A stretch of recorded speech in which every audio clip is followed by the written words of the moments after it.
Hi sewing friends, I'm Karina from Lifting Pins and Needles, and today I have a special garment to show you.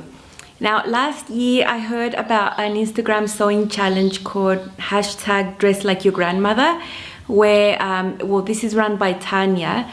I'll link all her details below. Her blog is called Mrs. Hughes and she's quite into the vintage thing. Anyway, the idea is to make something similar to what your grandparents or an older family member or something would have worn.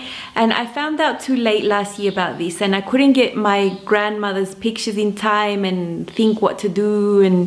But I had it in mind this year. When it popped up, I did want to participate. So I'm going to make a disclaimer right away. You have never seen me wear anything remotely vintage or vintage inspired because it's just not my thing, you know. We all have things that we are really heavily into and others not that much. So to think about creating a vintage style, yeah, I had to be quite creative to make it not so vintagey so that it would be totally wearable for me, that I could wear this piece a lot and that I'd feel comfortable in it. You know, so I'm going to pop in here a picture of my paternal grandmother.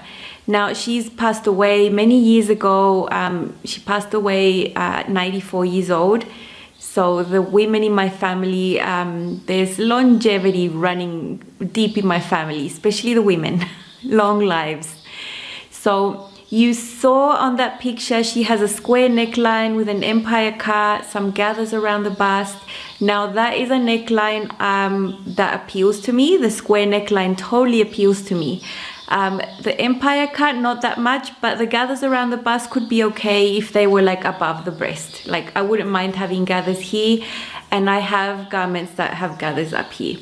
So I thought, how can I create a piece that will look like what she was wearing but be something I would totally wear? Then I'll pop it again, but my grandma is wearing a light colored solid dress. I'm not into solids that much.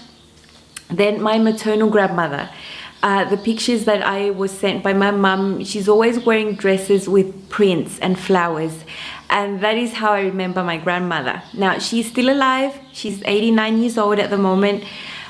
She's not that well. She has a number of health issues, you know. It gets hard to live for so long, you know. My memories of me being younger and she being younger, she was always dressed in flowers. And we actually did go fabric shopping a few times together when I was in my teens, you know. I did make her some garments. I have made her things in the past. Unfortunately, yeah, you know, I can't show you them because they don't exist anymore.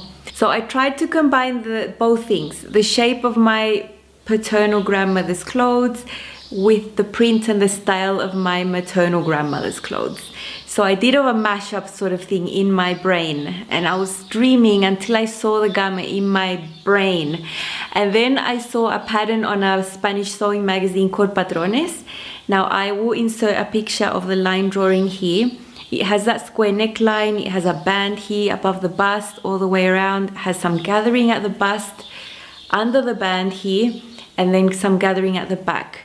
I thought this silhouette was perfect because of that square neckline. I just love, and I just imagined my grandma wearing this. Although I am making a top, I am not making a dress because I tend to wear tops a lot. I just pull them out and wear them with skirts. I end up wearing them more than I do dresses. So I decided to make a top and use that pattern. So I have filmed the process of doing the band and all those things and my decision making. It's a very short clip, so have a look at that. These are my front pieces for this top. Now they're gonna have an overlap there for the buttons there in the front. And here you might not see, so I shall do a close-up for you. And the way I chose to do that was to put the main piece in between the band, so you can see there, and the slight gathering there is sandwiched in the middle. I kept the selvage of the fabric here, so I don't have to finish the edge for the placket, and I've done that for both the band and the main piece. So I've got those together, and then all I have to do is press that in, and I'm ready to go and make that button placket. It has a really thick strap that comes out through here, and I need to fit it on myself. So that's why this is open here. And I've pressed 1 centimeter in there, and they match perfectly. So when I put this on myself and put the strap in there, pin it to the right position, I'm gonna finish that by sewing all that closed with some top stitching, and that's how the top band is going to be finished. And I'm going to do the exact same thing with the band on the back piece. And I just decided on that method for this fabric because cotton is really easy to work with. It's really easy to get a really precise finish here. You notice here I haven't interfaced this band. I don't like stiff things hanging off my body, and because this is going to be a loose fit, I don't want the stiffness of this band having interfacing in there. Now this looks like it's finished, but it's actually just pinned everywhere. So the side seams inside are pinned, so I can try it on myself. I ended up having to take in an extra centimeter from here to the waist. So I'm going to do that adjustment. I pinch myself everywhere when I'm doing these fittings.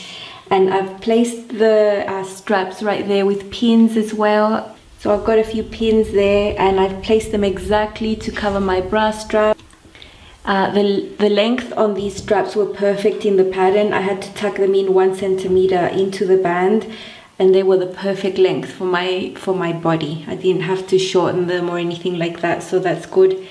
So all I have to do now is inside sew the side seams. I'm not going to do buttonholes. I'm going to continue just putting on the buttons as a decorative thing. And the other change I'm going to do is I'm going to crop it a bit if I find it a bit too long, and I'm going to add side slits there. I have sewn up the side seam, you can see there, and I've got my little slit. I've already chopped the bottom off a few centimeters because I didn't like that length. I prefer it at my hips. So I'm almost done. I haven't finished this, so I'm gonna do some top stitching that will start from the bottom here, go up, around, all the way around, finish here, and then keep going down there. And then from here, I'm gonna start the hem, the hem, the hem, the hem, and I'll finish there. So it'll be like one really long continuous stitch. So I've folded the hem under, and I'm just going to confirm with the button placket there that it's completely the same, both of them. I don't want one hanging longer than the other. So they're pretty much perfect, the same length. I've sewn on all my buttons, and you can see there is a yellow hand basting there. And that is how I ensure that my front is going to be at the same length, so that there's no longer or shorter one, and that it's going to match at the top as well. So once I've done that hand basting, I then stitch on the buttons. So that is my trick. So here is my finished top. You can see it's quite cropped, it's quite flowery. Now this is totally my maternal grandma. She would have totally worn this print. I mean, and I'm talking about decades ago. I could totally see her wearing this print. And then my other grandma, she would wear things like this. I totally remember. And as you can see the picture, the thick straps, you know. So there are totally different ways to finish things like that, like this band, you know. You could have interfaced. I don't interface usually. I just don't like any stiffness on myself. And the band, I guess you could have sewn the straps on first, done the top bit, and then done the bottom bit with top stitching, like stitch in the ditch sort of thing. But because I didn't know how this was gonna fit and all that, I decided to go through that other method that I showed you, where I did this part last. And that's to get the fit right of the thick straps and everything. Plus this is cotton lawn, and very, very easy to work with, very easy to press. I was able to press these really accurately there and have that top stitching be really, really nice and accurate. So I love it. I love this top. Now I'm gonna go ahead and insert a clip here of me wearing and turning around and showing you stuff. So I like the silhouette, that how it marks the bust sideways. the gathers here below that band are slight. They're not huge gathers, so they give just enough room that I need to form my bust shape. This top doesn't have any waist darts or back darts or any darts at all. It's quite boxy towards the bottom, and I like it like that. I don't mind. You know, usually I like form-fitting things, but there's also a time and a place to wear something loose. Now my rule with that, I have rules. If I'm gonna wear something baggy and boxy down here, it has to be nice and fitted up here. It has to be perfect here, arm side, the back. That needs to be really nice and precise. And then the boxiness can, you know, and then when I do something boxy like that, it's always gonna be cropped as well. So this is nice and cropped. So have a look at the pictures of these and then I'll be right back.